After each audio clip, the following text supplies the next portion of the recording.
Hey everybody, so I am going to try to make this video as best as I can.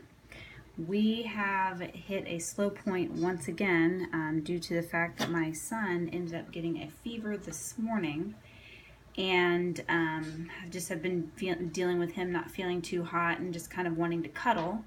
And then Steven came home and unfortunately has had a massive migraine that has caused him to throw up. So we have that going on top of I'm hosting a birthday party here this weekend. So I'm really hoping that things turn around before Saturday, but who knows at this point. So anyways, I'm going to try to do some short videos on oiling points on the Singer Featherweight along with greasing tips.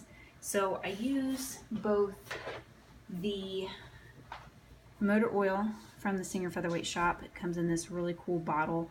This brass tip actually goes down inside the bottle, and then you can pull it up, and this little tip makes it really easy to get into those small and hard to reach places. And then this is the motor gear and lubricant from the shop that I use also.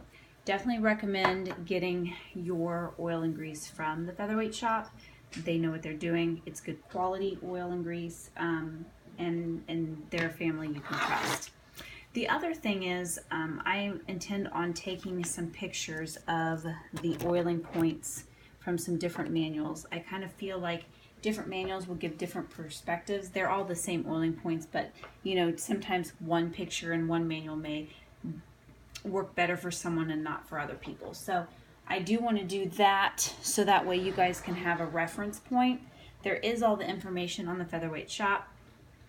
So we're going to start with the underbody. Generally speaking, I start with right underneath the faceplate, but since the thing is already over on its side, because I've already oiled it, I've done this video 3 or 4 times, so I'm really hoping that this one comes out as good as we can. So anyways, down here, I generally start from the top and kind of work down and in a U shape. And I generally do the same type of pattern even for the oiling points underneath the throat plate. So here, you're going to start here, and then back behind here, there's like a 2-inch bar, or like a rocker arm. And there's an oiling point here and another one up here. And then from there, you'll move straight down. There's an oiling point right here. There's the little hole. So 1 drop of oil actually goes in there. And then here's one, here's another one, and then this actually has an arm. So then there's another little oiling point here. And one way to kind of remember that is that generally I think of it wherever there's like the metal touching metal and it moves. So going over here once again, right here, metal touching metal, so I oil here and here, and then there's an oiling point right, you know, across from the gear right here, here, and here. And once you do that, the bottom is done. The next thing that I do when I'm down here is I do use gloves because I don't like to get a bunch of oil and grease on my hands.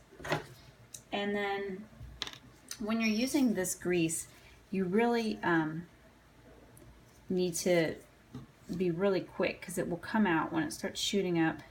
It comes out really fast. You want to pull it back. See how it's coming up the top to release that pressure.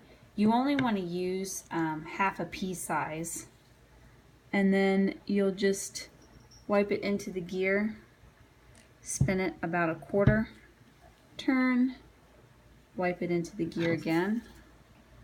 I need a little bit more.